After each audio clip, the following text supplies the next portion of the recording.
Bien, el libro de Romano dice que a los que aman a Dios todas las cosas les ayudan a bien. Si algo podemos pensar en este tiempo, en esta fecha, tenemos dos visiones respecto de lo que estamos viviendo, esta pandemia del COVID-19. La primera, obviamente, una visión triste, una visión lamentable. Nadie quiere y nadie espera, obviamente, que personas sufran y personas mueran. Pero también dice la Biblia que a los que aman a Dios todas las cosas les ayudan a bien. Y en este tiempo también hemos podido aprovechar muchas cosas, dentro de ellas estar en familia y por supuesto dar la gracia al Señor también porque nos ha permitido ahondar mucho más en su palabra y permitirnos descubrir lo que aparece en diferentes libros, relacionado principalmente con los tiempos proféticos. Tenemos que estar atentos a escuchar lo que el Señor tiene para decirnos. Como bien comentaba Carlos, el día de hoy tenemos la temática de la tribulación. Entonces, para partir, la semana pasada estuvimos viendo junto con Hamilton la temática del Tribunal de Cristo y las bodas del Cordero, como aparece acá en pantalla. Entonces, en esta línea de tiempo de la tribulación, hoy día perdón, de los tiempos, de los últimos tiempos, de los tiempos finales, hoy día nos toca hablar acerca del periodo de la tribulación. Ya hablamos la primera reunión acerca del arrebatamiento. En la segunda reunión hablamos acerca de el tribunal de Cristo y las púas del Cordero. Y hoy día nos toca hablar de este periodo de la tribulación. Posteriormente vamos a ver en la segunda venida de Cristo, el milenio y el periodo de cielo nuevo, perdón, y tierra nueva. Antes de comenzar a hablar al respecto, la Biblia nos habla acerca de un profeta que se llamaba Daniel, que estaba en el imperio medo-persa. Daniel tuvo una serie de visiones, una de ellas, que es la que vemos en estos momentos, hay un sueño que tiene el rey Nabucodonosor que se lee en sueño, ve una imagen, una estatua muy grande y esta estatua estaba construida de diferentes materiales. Ahora, el emperador Nabucodonosor no tenía quien le pudiese descifrar de qué se trataba este sueño y Daniel le explicó de qué se trataba el sueño. Finalmente, la visión daba cuenta desde el periodo de Daniel hasta el último tiempo cuáles iban a ser los gobiernos que iban a estar dominando el mundo. Entonces, la cabeza de oro correspondía al rey de Babilonia, que era el rey que estaba en ese momento gobernando. Posteriormente, el pecho y los brazos correspondían al reino que venía posterior de Babilonia, que era el reino medo-persa. Ahora, cuando digo los reinos que estaban gobernando y dominando, se refiere principalmente a los gobiernos que eran conocidos en ese tiempo. Posteriormente tenemos el vientre y los muslos que correspondería al imperio griego, liderado acá por Alejandro Magno y quienes estuvieron posteriormente sus capitanes que tomaron la división en cuatro del reino griego. Posteriormente tenemos el imperio romano, representado por las piernas que eran de hierro, y hacia el final se veía un último imperio que era una mezcla de hierro con barro. Finalmente era un reino dividido que era fuerte en parte, pero parte también débil. Hay otra visión al respecto muy similar a esta, que también descifrada, perdón, por Daniel, donde se habla acerca de un león, un oso, un leopardo, un dragón y finalmente se habla acerca de unos cuernos.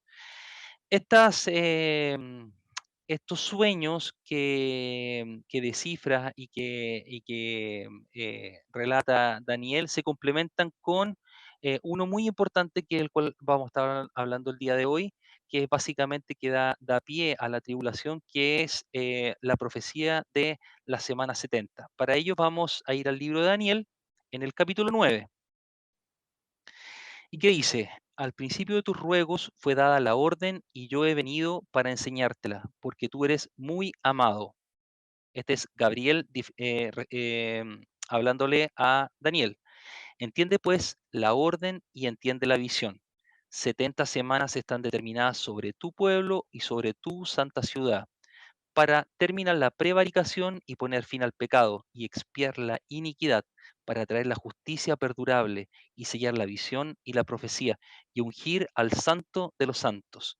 Sabe pues y entiende que desde la salida de la orden para restaurar y edificar a Jerusalén hasta el Mesías príncipe habrá 7 semanas y 72 semanas.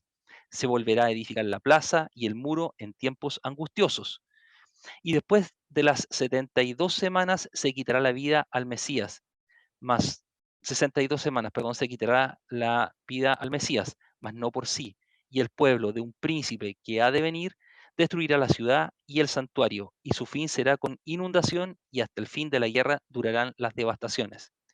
Y por otra semana confirmará el pacto con muchos. A la mitad de la semana hará cesar el sacrificio y la ofrenda. Después, con la muchedumbre de las abominaciones, vendrá el desolador, hasta que venga la consumación y lo que está determinado se derrame sobre el desolador. Eso está en Daniel capítulo 9, de los versículos 23 hasta el 27. Pongámonos un poquito en contexto. Em, el, el Señor le había declarado al profeta Jeremías que por el pecado del pueblo de Israel, básicamente de Judá en este caso, em, el pueblo de Judá iba a estar 70 años en Babilonia. Se iba a cumplir un periodo en el cual iba a estar cautivo. A punto de cumplirse ese periodo, Daniel lee esta profecía y como estaba a punto de cumplirse el periodo, le dice al Señor, le ora al Señor, le dice, Señor, por favor, revélame qué va a pasar con Israel desde ahora en adelante. Y el Señor le declara esta profecía. Entonces, acá tenemos una pequeña tabla respecto de las 70 semanas de Daniel. Y le dice que desde el momento en que la profecía es dada, iban a transcurrir 70 semanas. Ahora, es bien importante entender que el término semana tiene dos acepciones. Una, las semanas de días, como las conocemos habitualmente, y otro concepto que es semanas de años, que es la Shavua. Ese concepto hebreo es el que se aplica acá, que serían 70 semanas de años, que quiere decir que una, una semana corresponde a 7 años. Ahora, dice que este periodo comienza cuando se da la orden para reedificar la ciudad de Jerusalén. En la historia se dieron 4 órdenes. Una orden que fue un decreto del rey Ciro, posteriormente un decreto del rey Darío, después la orden de Asuero y finalmente la orden de Artajerjes. La que mejor calza con esta orden de reedificar la ciudad corresponde a la última, a la de Artajerjes, que fue dada en el año 444. Las anteriores estaban más relacionadas con la reconstrucción del templo y no con la reconstrucción de la ciudad. Entonces, se dice que 69 semanas, que son estas 7 semanas, donde se reconstruye la ciudad, hasta dice que hasta el Mesías príncipe van a transcurrir 69 semanas. ¿Cuándo se piensa que ocurrió el hecho del Mesías príncipe? Básicamente cuando Jesús es ungido por el Espíritu Santo. Sabemos que los príncipes o aquellos que eran coronados como príncipes o como reyes, se derramaba aceite sobre sus cabezas y esa era un símbolo para la unción del rey. Sabemos que Jesús, cuando Jesús recibe al Espíritu Santo, que es una figura, una de las figuras para comparar al Espíritu Santo es el aceite. Por lo tanto, cuando él recibe al Espíritu Santo, él es ungido como príncipe.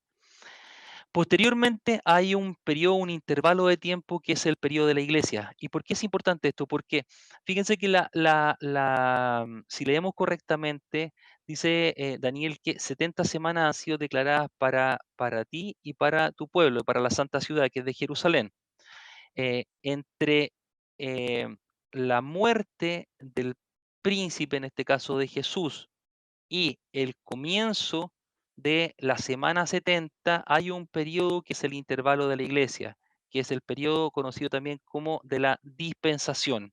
Ahora, cuando comienza la semana 70, comienza cuando el anticristo, que es este príncipe del pueblo que ha de venir, dice que es un príncipe, este anticristo, eh, firma un pacto de paz con Israel. Y esta última semana dura 7 años y el profeta señala que a la mitad de la semana, vale decir, en los 3 años y medio, este anticristo rompe el pacto con Israel y dice que cesará el sacrificio. Donde dice que cesará el sacrificio, se entiende que nuevamente en este periodo debería estar construido el templo de Israel, porque la única manera que haya sacrificio es que exista el templo. Entonces, esta es una visión, una panorámica general de las 70 semanas de Daniel.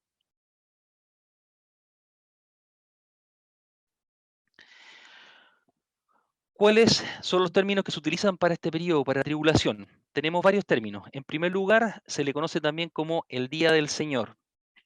¿Me puedes ayudar, por favor, Carlos, con este versículo?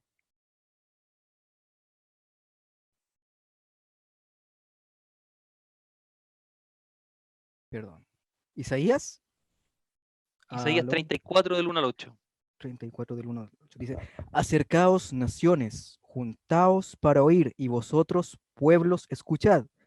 Oiga la tierra y cuanto hay en ella, el mundo y todo lo que produce.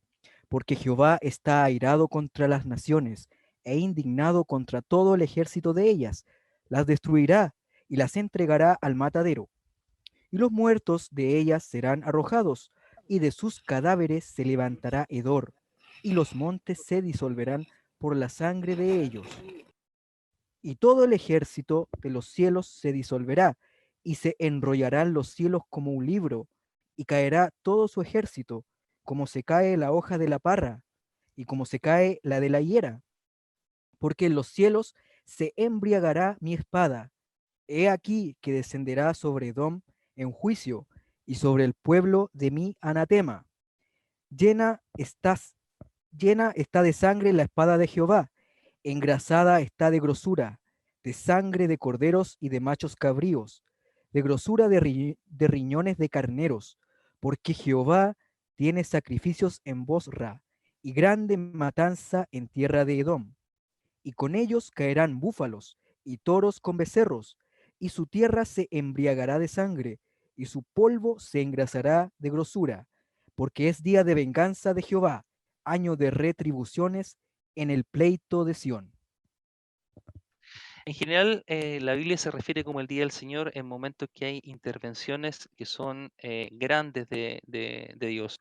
Hubo algunas en el pasado, pero en tiempo profético, el día del Señor se entiende que hace referencia a un tiempo futuro. También se le conoce como la tribulación o la gran tribulación. Apocalipsis 7:14. Dice, yo le dije, Señor, tú lo sabes. Y él me dijo, estos son los que han salido de la gran tribulación, y han lavado sus ropas, y las han emblanquecido en la sangre del cordero. También se conoce este tiempo como el tiempo de angustia para Jacob. Sabemos que el Señor le cambió el nombre a Jacob por Israel, por eso es conocido también como el tiempo de angustia para Israel. ¿Qué dice Jeremías 37? Ah, cuán grande es aquel día, tanto que no hay otro semejante a él, tiempo de angustia para Jacob, pero de ella será librado. También se conoce como el tiempo de la ira de Dios. ¿Qué dice 1 Tesalonicenses 1:10? Vosotros sois testigos, y Dios también, de cuán santa, justa e irreprensiblemente nos comportamos con vosotros los creyentes. Y finalmente, ya habíamos leído recién la semana 70 de Perdón, Daniel. perdón, me equivoqué, esa es el 2:10. El 1:10 dice, y esperar 1:10, de los perdón. cielos a su Hijo, al cual resucitó de los muertos, a Jesús, quien nos libra de la ira venidera. Perdón. Sí. Y finalmente, como le decía recién, la semana 70 de Daniel que acabamos de leer. A ver, ¿cuándo comienza y cuánto es la duración de este periodo? Este periodo de tiempo no comienza con el arrebatamiento. Hay algunas personas que señalan que es así, pero no. Daniel declara de manera fehaciente que este periodo comienza con la firma de este pacto entre Israel y un personaje que vamos a ver posteriormente, que es el anticristo. ¿Qué garantiza este pacto? Garantiza paz para la nación de Israel. ¿Cuánto es el periodo de duración? Una semana. ¿Una semana de días? No. Una semana de años, conocida también como una Claro. chabua. También cuando se habla de este periodo, se habla de la mitad de los tiempos, vale decir, de la mitad del periodo de la tribulación. Entonces, conocido también como 42 meses, que aparece en Apocalipsis 13:5, como 1260 días, que se señala en Apocalipsis 11:3, perdón, y tiempo, tiempos y medio tiempo, en referencia a que un tiempo es un año, tiempos son 2 años y medio tiempo es medio año. Y se hace referencia ahí en Apocalipsis 12:14. Habitualmente, esta manera en la cual se nombra la mitad del tiempo de 42 meses, 1260 días y tiempos y medio tiempo, hacen referencia a la segunda mitad de la tribulación, es decir, a los últimos 3 años y medio. Vamos a ver ahora, nosotros sabemos que el Señor es un Dios de propósito, las cosas no son sin un porqué, todo tiene un motivo porque ocurre. Entonces, ¿cuáles serían los motivos de la tribulación? Em, Cuando leímos la profecía de Daniel, nos damos cuenta que la semana 70 está enfocada básicamente en la nación de Israel. Por lo tanto, el primer y principal propósito de la tribulación es purificar a la nación de Israel. El pueblo de Israel hasta el día de hoy no es una nación creyente en Jesús. Por lo tanto, a través de este periodo, que va a ser un periodo, como vimos, de mucho dolor, vamos a ver posteriormente qué es lo que va a ocurrir en este periodo, de mucho dolor, de persecución, va a llevar a la nación de Israel a ser purificada, a que finalmente le clame y reconozca al Señor Jesús como su Salvador. Ocurriendo eso, siendo purificado Israel, es preparado para poder entrar en el reino mesiánico, que lo vamos a ver más adelante, que es el reino donde Israel va a tener una posición preeminente respecto del resto de las naciones. ¿Qué dice Zacarías 13 del 8 al 9? Dice, y acontecerá en toda la tierra, dice Jehová, que las 2/3 partes serán cortadas en ella, y se perderán, mas la tercera quedará en ella. Y meteré en el fuego a la 1/3 parte, y los fundiré como se funde la plata, y los probaré como se prueba el oro. Él invocará mi nombre, y yo le oiré, y diré, pueblo mío, y él dirá, Jehová es mi Dios. Daniel, en la profecía de las 70 semanas, en el capítulo 9, menciona que este periodo va a tener em, el periodo completo de las 70 semanas tiene 6 objetivos principales. El primer objetivo es terminar con la prevaricación. ¿Qué significa esto? Que se refiere a la transgresión del pueblo de Israel, pero también se refiere a la transgresión de todas las naciones por el pecado. En segundo lugar, dice que es para poner fin al pecado. Básicamente, al igual que Israel, todos somos pecadores y Jesús fue quien puso fin al pecado. En tercer lugar, para expiar la iniquidad. Dios nos ha provisto de la redención a través de la muerte y de la resurrección del Señor Jesús como el único medio para expiar la iniquidad. Posteriormente dice para traer justicia perdurable. se refiere al retorno del Señor Jesús durante el milenio. En este momento no vivimos en un periodo de justicia perdurable. ¿Y cuándo va a ocurrir eso? En su segunda venida. Venida. En quinto lugar, para sellar la visión y la profecía. Significa que en ese momento todas las profecías van a ser cumplidas al consumarse la semana 70. Y finalmente, para ungir al santo de los santos. Se refiere al ungimiento y la consagración del Señor Jesús en el templo, en el tercer templo, cuando Él venga en su segunda venida. Ahora, Em, este es el principal motivo y propósito de la tribulación. Recordemos que uno de los actores principales durante este periodo va a ser Israel. Sin embargo, hay otros propósitos que no es menor que los veamos. En segundo lugar, el segundo propósito es juzgar a las naciones gentiles por su pecado. Y esto lo vamos a ver que se realizará y lo realizará el Señor Jesús a través de una serie de juicios, que son los juicios de los sellos, los juicios de las trompetas y el juicio de las copas. El tercer propósito es para manifestar el poder de Dios.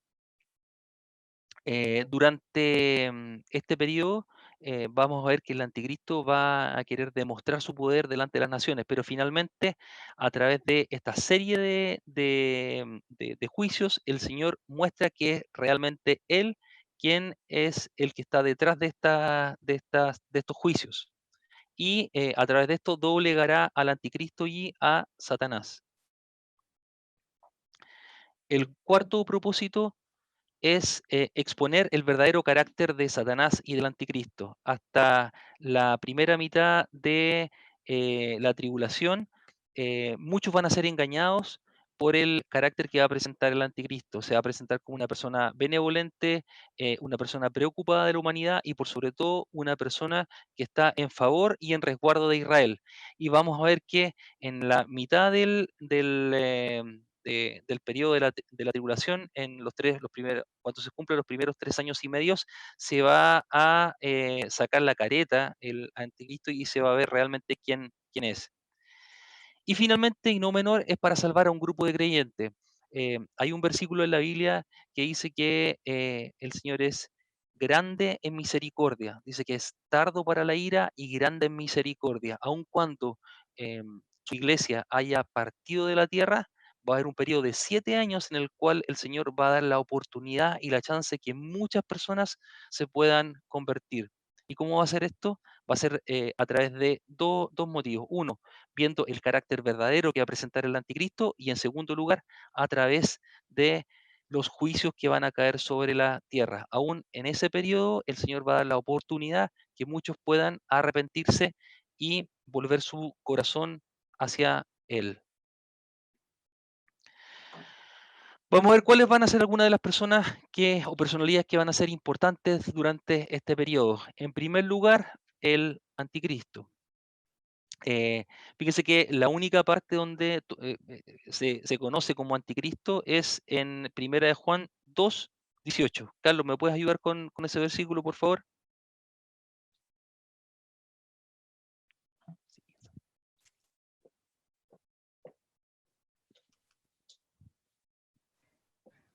Hijitos, hijitos, ya es el último tiempo, y según vosotros oísteis que el anticristo viene. Ahora han surgido muchos anticristos, por esto conocemos que es el último tiempo. Ujú. También es conocido por otro nombre como hombre de pecado, segunda de Tesalonicenses 2:3.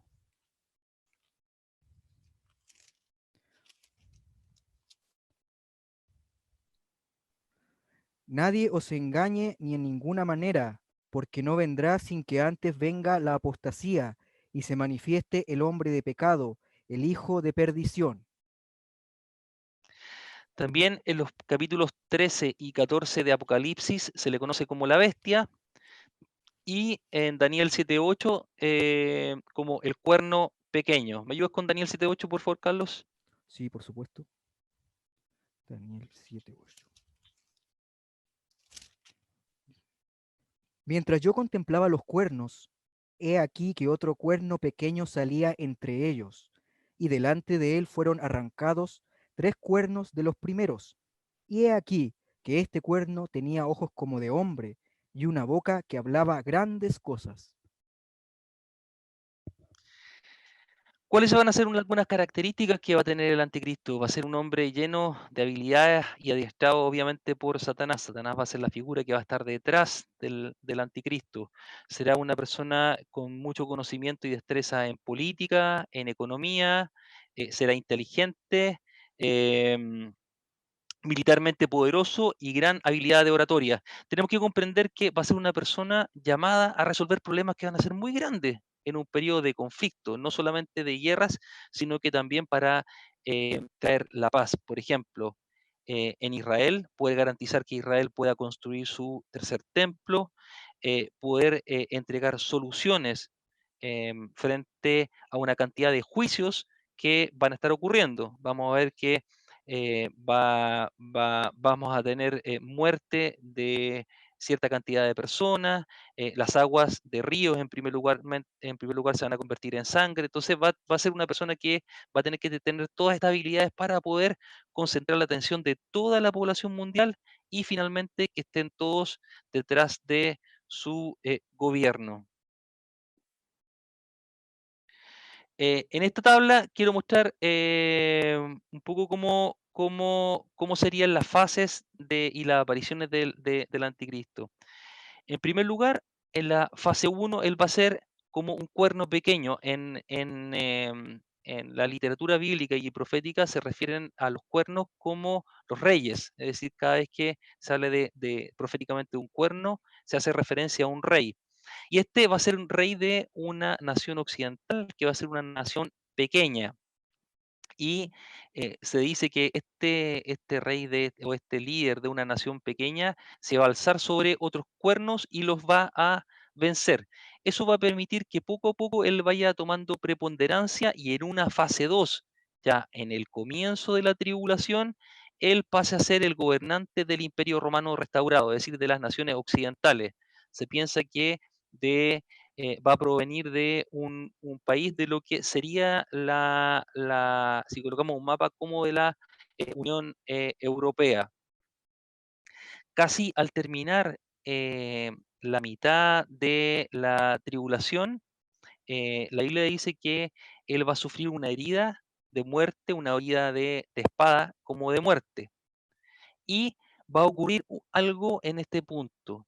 Él milagrosamente se dice que vuelve a la vida y es en este momento en que él se declara Dios y obliga a que el resto de las personas le rindan adoración. Este es el momento cuando él se declara Dios, se habla de la abominación desoladora, porque él hace que en el templo de Jerusalén todo el mundo le adore. Entonces él pasa de una fase 2 de ser un gobernante del Imperio Romano restaurado a ser el dictador de todas las naciones. Casi al terminar este periodo, vamos a ver que ocurre la batalla de Armagedón cuando él es derrotado por Cristo. Entonces pasamos de una fase 1, que es el líder de una nación occidental, una nación pequeña, que se alza y derrota a las otras 3 naciones. Cuando se piensa que esto es cuando se rompe el primer sello, dice que él sale para vencer, es un jinete de un caballo que sale para vencer. Hace referencia a la aparición del anticristo. En una fase 2, él pasa a ser un gobernante del Imperio Romano restaurado. En este periodo es asesinado. Él vuelve a la vida y en este momento es cuando él se declara ser Dios y pide que todo el mundo le adore, pasa a ser dictador de todas las naciones de la tierra y finalmente es derrotado por Cristo. Otra personalidad importante que tenemos en este periodo es el falso profeta, que dice Apocalipsis 16:13.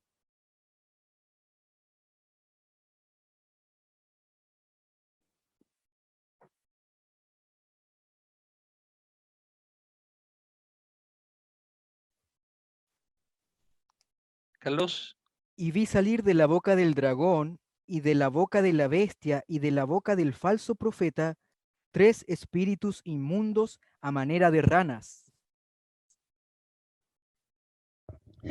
Este falso profeta estará subordinado al anticristo. Se entiende que sus actividades son principalmente religiosas.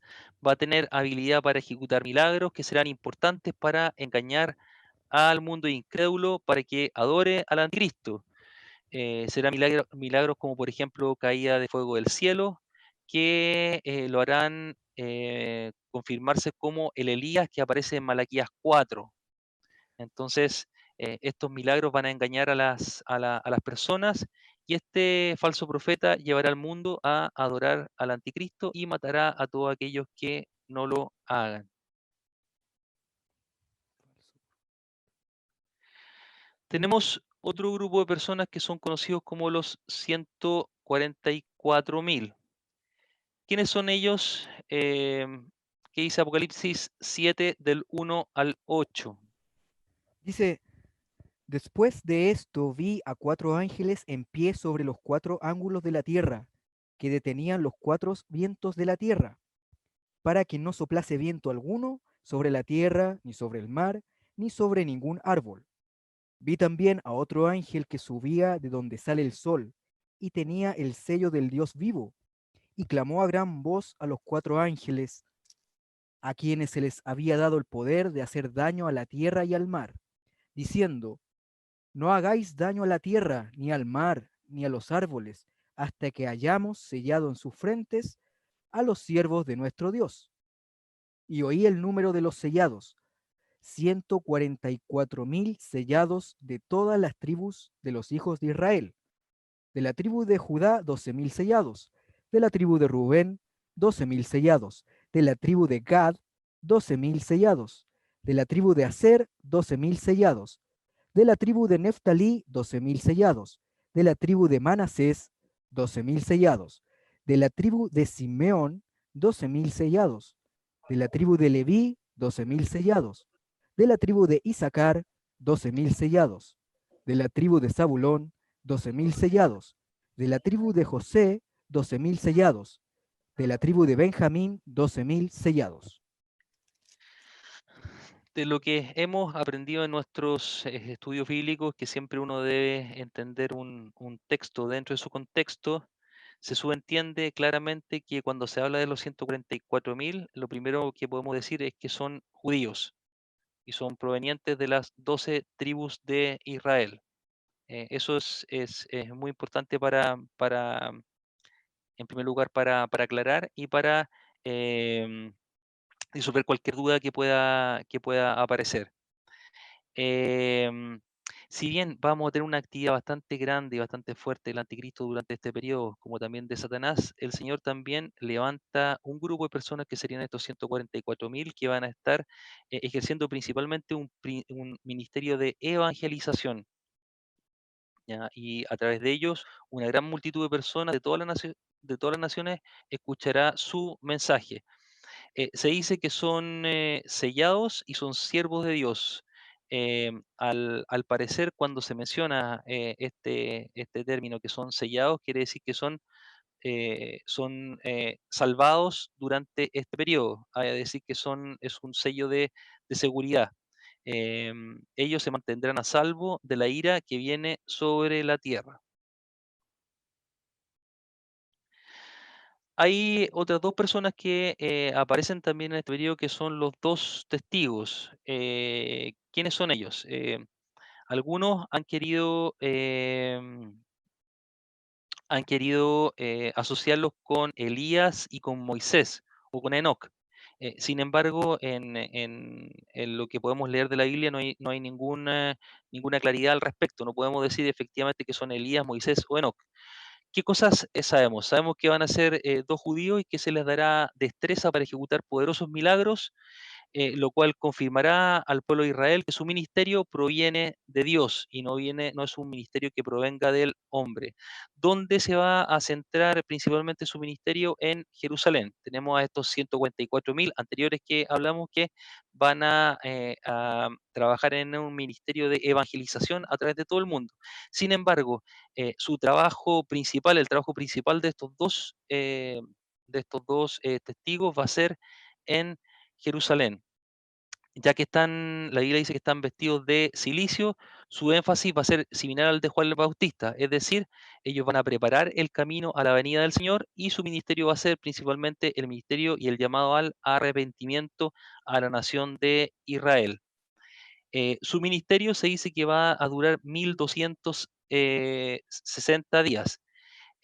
Pero se piensa que estos 1260 días no van a ser los del comienzo, sino que van a ser la segunda mitad de la tribulación. Se dice que cuando haya acabado, en Apocalipsis 11:7, se señala que cuando haya acabado su ministerio, el anticristo los ejecutará, pero asombrosamente estos dos testigos serán levantados de la muerte y serán llevados al cielo nuevamente para dar confirmación que su ministerio proviene de Dios. Vamos ahora a detallar un poquito qué sucesos vamos a tener durante el periodo de la tribulación. Entonces, en la primera mitad de la tribulación, en los primeros 3 años y medio, tenemos a Israel. Israel va a estar en su antigua tierra, de acuerdo a lo que lo mencionan algunos profetas, como Moisés en Deuteronomio 30, del 4 al 5, Ezequiel, Ezequiel 37, del 1 al 14, y lo principal es que va a estar viviendo en paz.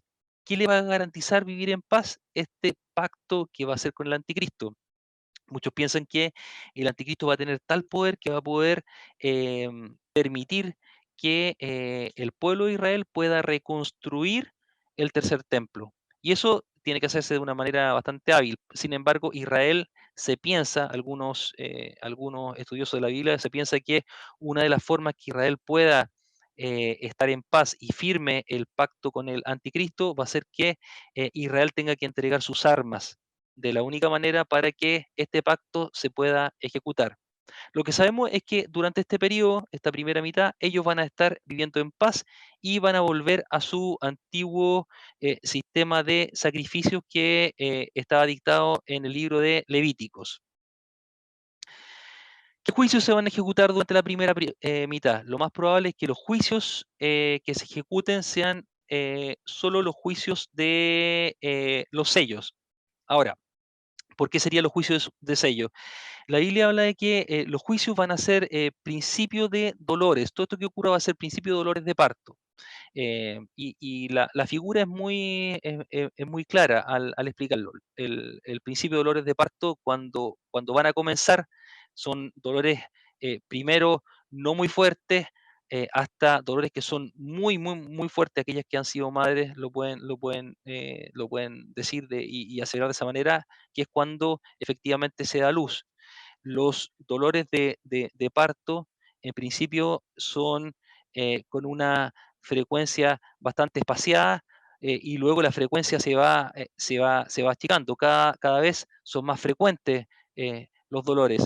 Es bien interesante porque los dolores estos de parto comienzan y deben tener un término. Entonces, esta figura que se da es muy clara para asociar los juicios. Entonces, en esta primera mitad, lo más probable es que veamos los primeros eh, seis, eh, 6 juicios, que son los juicios de los sellos, y finalmente cuando termina el periodo se rompe el último sello que da lugar a los 7 siguientes juicios, que son los de las trompetas, y finalmente casi todos acomodados en el último periodo vamos a tener también los juicios de las copas. ¿Qué otra persona tenemos importante en esta primera mitad? Tenemos al anticristo, que va a consolidar su poder sobre las otras 10 naciones occidentales y se formaría este imperio romano restaurado. ¿Cuáles van a ser las religiones del mundo? Bueno, se piensa que la mayoría de las religiones del mundo van a continuar existiendo, sin embargo, va a haber una iglesia apóstata que se va a levantar y que va a ser dirigida por el falso profeta. Se dice que el sistema religioso que se levante en este momento va a ser un sistema religioso perseguidor y opuesto a los creyentes. Va a tener un carácter ecuménico y, como ya habíamos dicho, en el caso de Israel, ellos van a volver a su antiguo sistema de sacrificios en el templo. ¿Qué va a pasar con los verdaderos creyentes en Cristo? Muchos acudirán a Cristo para ser salvos por el testimonio de los 144.000 y otras personas que van a darse cuenta de lo que va a estar ocurriendo. ¿Qué va a ocurrir en el punto medio de la tribulación? ¿Qué pensamos que puede ocurrir? En primer lugar, Israel se va a dar cuenta de la abominación desoladora. El anticristo va a sacar su careta, va a dejar de ser este protector de Israel y va a mostrar quién realmente es él y va a exigir adoración en el templo de Israel. Y va a comenzar la persecución por parte del anticristo hacia Israel. Em, Respecto de las religiones del mundo, estas van a estar comenzando a orar a Satanás y al anticristo, y desde este momento en adelante va a existir una sola religión mundial con su centro, obviamente, de adoración en Satanás y el anticristo. ¿Qué va a ocurrir? ¿Qué pensamos que va a ocurrir hacia la segunda mitad? En primer lugar, Israel va a ser perseguido. Eh, Dios le instruye que huya hacia el desierto y va a ser perseguido durante 1260 días. Recordemos que habíamos dicho que uno de los principales motivos del periodo de la tribulación era doblegar la fe, doblegar, perdón, el carácter de Israel y purificarlo. Entonces, durante este periodo realmente Israel va a ser perseguido y Satanás, tanto Satanás como el anticristo van a hacer guerra contra Israel. La Biblia dice que este anticristo va a dominar el mundo por 42 meses. Y lo que se cree es que la mayor parte del mundo va a tener que someterse al anticristo, pero hacia el final va a haber un grupo de naciones que va a estar disconforme. Se habla de los reyes del Oriente y también otro grupo de naciones que se van a reunir en el Valle de Megiddo para la batalla de Armagedón. ¿Qué va a ocurrir hacia este momento con los verdaderos creyentes en Cristo? Apocalipsis 7 revela que muchas personas van a ser salvas durante este periodo. En este periodo vamos a tener a los 144.000, pero también vamos a tener a los dos testigos que van a estar dando testimonio en Jerusalén. Respecto de los juicios, eh, como los dolores de parto se van a ir intensificando, vamos a tener dos series de juicios en los 3 años y medio, que van a ser juicios de las trompetas y los juicios de las copas.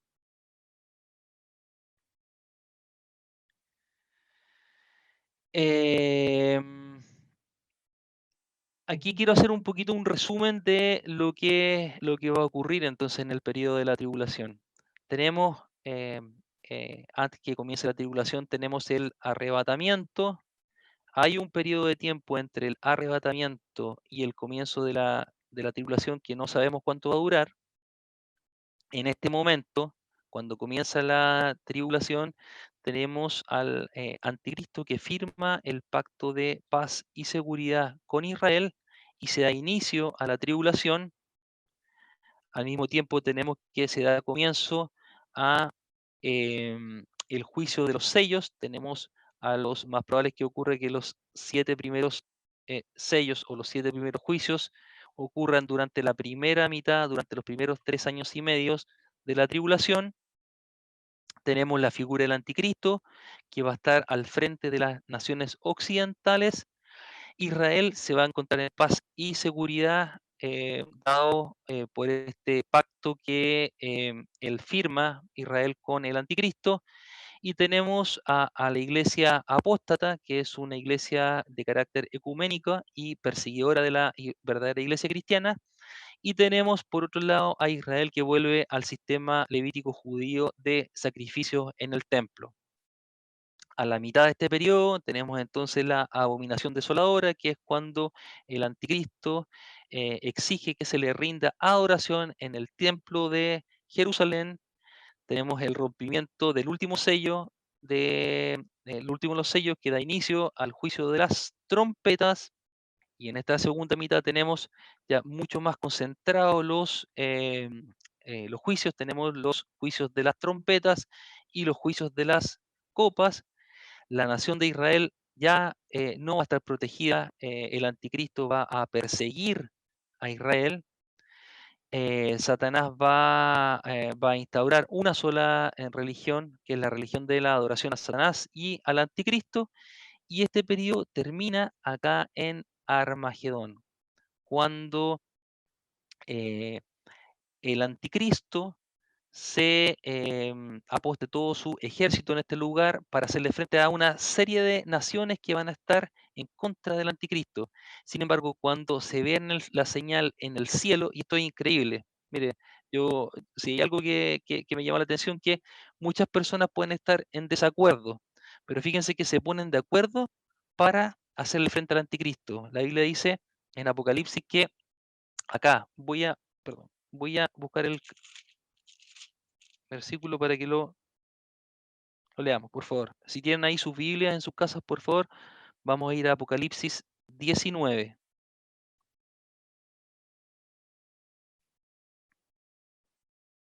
y vamos a leer desde el versículo 11.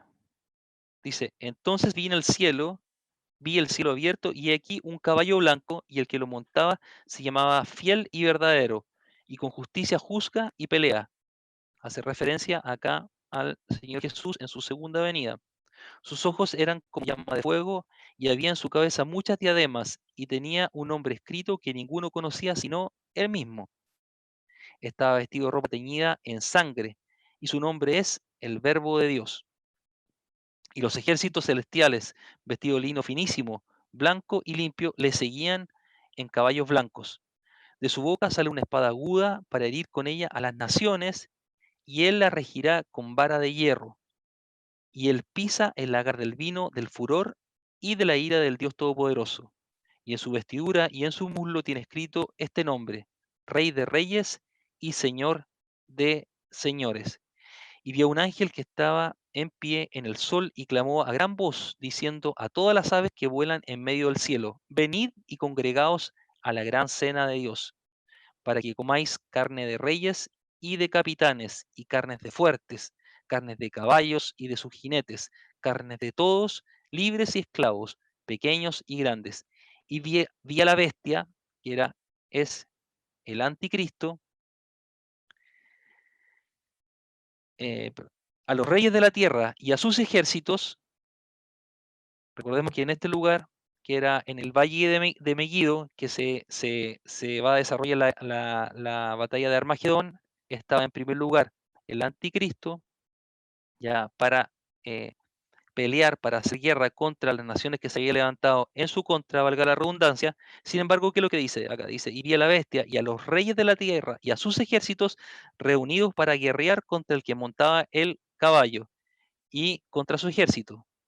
Y la bestia fue apresada y con ella el falso profeta que había hecho delante de ella señales con las cuales había engañado a los que recibieron la marca de la bestia y habían adorado su imagen. Estos dos fueron lanzados vivos dentro de un lago de fuego que arde con azufre, y los demás fueron muertos con espada que salía de la boca del que montaba el caballo, y todas las aves se saciaron de las carnes de ellos. Entonces, eso va a ocurrir en este momento, es decir, al final del segundo periodo de 3 años y medio, que es en la segunda venida de Cristo. Antes de terminar, quería compartirles un versículo que me llama la atención y que tiene que ver con la actitud del hombre. Fíjense que uno de los motivos de los juicios, nosotros podemos ver los juicios que los vamos a ver posteriormente cuáles son. De hecho, los vamos a compartir de inmediato. Espérenme un segundo.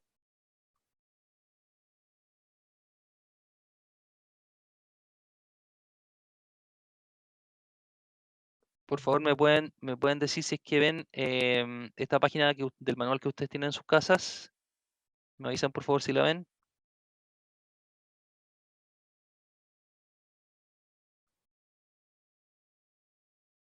¿Se ve? Sí, Rodrigo, se ve. Perfecto. Entonces, aquí tenemos los sellos, el juicio de los sellos, de las trompetas y de las copas. Entonces, vemos los juicios son bastante fuertes.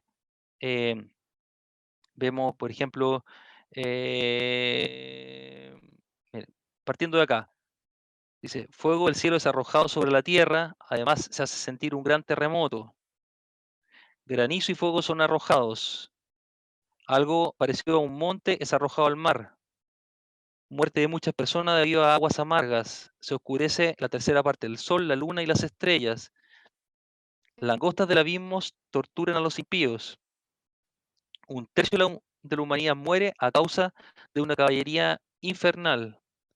Se decreta la destrucción de los destructores de la tierra por medio de terremoto y granizo. Úlceras dolorosas sobre los hombres que tienen la marca de la bestia. Muerte de todo ser viviente en el mar. Los ríos y las fuentes de agua se convierten en sangre. Los hombres sufren quemaduras por causa del fuego del sol.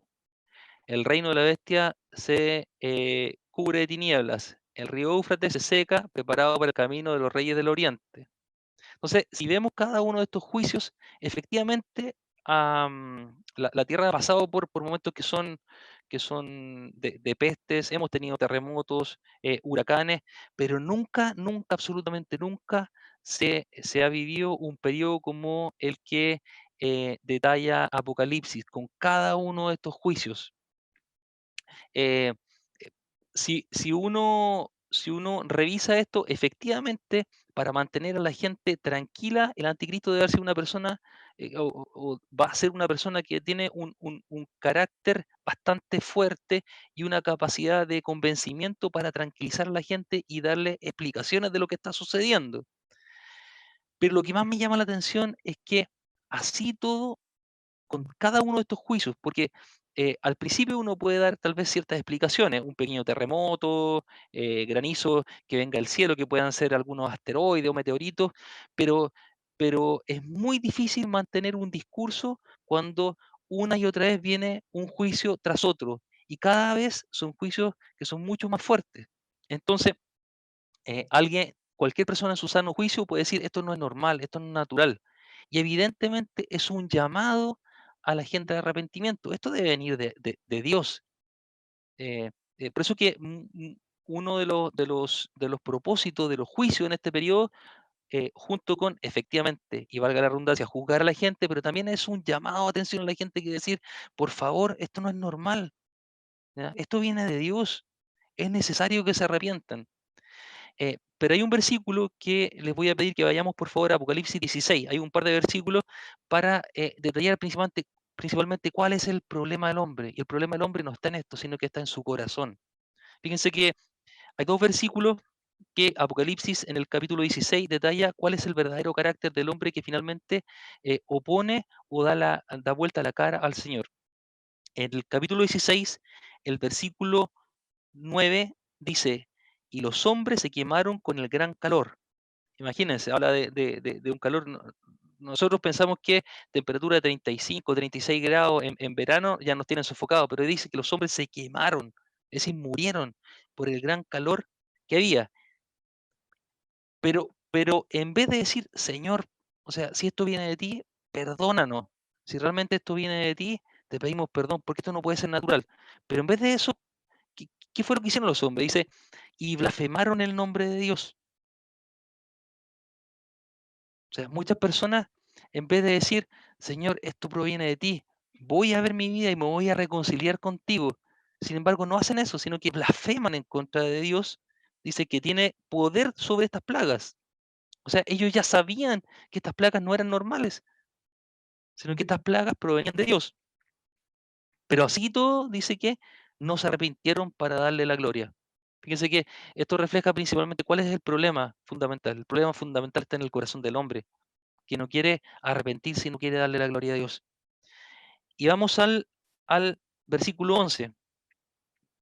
Dice el versículo 11, y blasfemaron contra el Dios del cielo por sus dolores y por sus úlceras. En vez de decir, esto que me está sucediendo es producto de mi pecado, esto que me está sucediendo es producto de que yo no he reconocido a Dios, que no me he reconciliado con Él. Sin embargo, dice que la humanidad no va a ser capaz de hacer eso, sino que en vez de mirarse a sí mismo, va a apuntar el dedo contra el Señor. Dice, y blasfemaron contra el Dios del cielo por sus dolores y por sus úlceras, y no se arrepintieron de sus obras. Esto habla finalmente cuál es el carácter del hombre cuando está alejado de Dios. Es un carácter obstinado. Entonces, como esta historia no termina, sabemos que la próxima semana vamos a detallar un poquito más acá con la segunda venida. Los quiero invitar ahora a orar. Padre, en el nombre de Jesús, te damos las gracias en este tiempo. Gracias, Señor, porque tú nos permites mantenernos conectados, aunque sea así a distancia.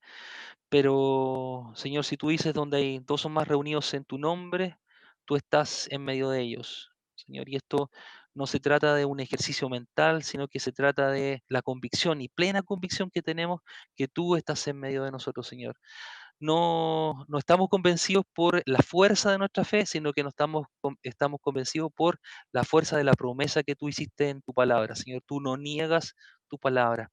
Gracias, Señor. Pedimos, Espíritu Santo, que tú nos des en este tiempo no solamente el entendimiento para comprender estas cosas, Señor, sino que también nos des un sentido de urgencia en nuestro corazón. Es tiempo, como decía el Señor Jesús, como le dijo a sus discípulos, es tiempo que alcemos nuestros ojos y veamos los campos que están blancos, están listos para la siega. El Señor nos ha llamado a eso. Nos ha llamado a un ministerio muy importante, que es el ministerio de la reconciliación, Señor. Es importante, tú estás reconciliando al mundo en Cristo, Señor, al mundo contigo, pero en Cristo. Llámanos, Señor, a poder compartir esta palabra tuya, Señor. Por favor, tú urges en este tiempo, nos urge nuestro corazón, Señor, a que estemos preparados, Señor, no solamente y seguros de nuestra salvación, sino que también a llamar a muchos a reconciliación contigo. Señor, que estas temáticas permitan darnos las herramientas para compartir tu palabra. Señor, si el día de hoy hay personas que aún no te han reconocido como su Señor y Salvador, yo te pido, Señor, que tú toques sus corazones, Señor, y que ellos en su cámara secreta, en su hogar, Señor, en su casa, puedan decirte, Señor Jesús, gracias porque me has permitido en este tiempo escuchar tu palabra, Señor. Gracias porque he tenido el privilegio de conocer lo que viene. Señor, tú, cuando partimos estas temáticas, tú decías en el libro Apocalipsis que dichosos eran los que escuchaban, leían y comprendían, Señor, estas palabras que estaban en este libro de Apocalipsis. Señor, que estas personas en este tiempo puedan decirte, Señor Jesús, eh, yo no te he conocido hasta el día de hoy. Tal vez he escuchado acerca de ti, como, como dijo Job, de oídas te había oído. Tal vez, Señor, de oídas te había oído, pero, pero no te conocía de verdad. Y este tiempo, Señor, es para conocerte. Señor, si he sido contrario a ti, Señor, si te he dado vuelta la cara y no te he reconocido, te pido perdón. Y el día de hoy, Señor, yo quiero que tú me enseñes a reconocerte como Señor y Salvador de mi vida. Y quiero que hagas de mí un hombre o una mujer nueva, conforme a tu palabra y conforme a tus propósitos. Señor, quiero hacer viva esa promesa que tú hiciste en tu palabra cuando dijiste, yo he venido para que tengan vida y para que la tengan en abundancia. Señor, tal vez hasta el día de hoy no he vivido la vida abundante que tú tienes para tus hijos. Y te pido que el día de hoy me enseñas, Señor. Te pido que desde hoy me hagas de mí un hombre y una mujer nueva para vivir en esta vida abundante. Gracias, Señor. Te amo en este tiempo. Queremos darte las gracias, Señor. Queremos quedar en tu presencia y también que prepares nuestros corazones para esta semana, Señor. Te bendecimos. En Cristo Jesús. Amén.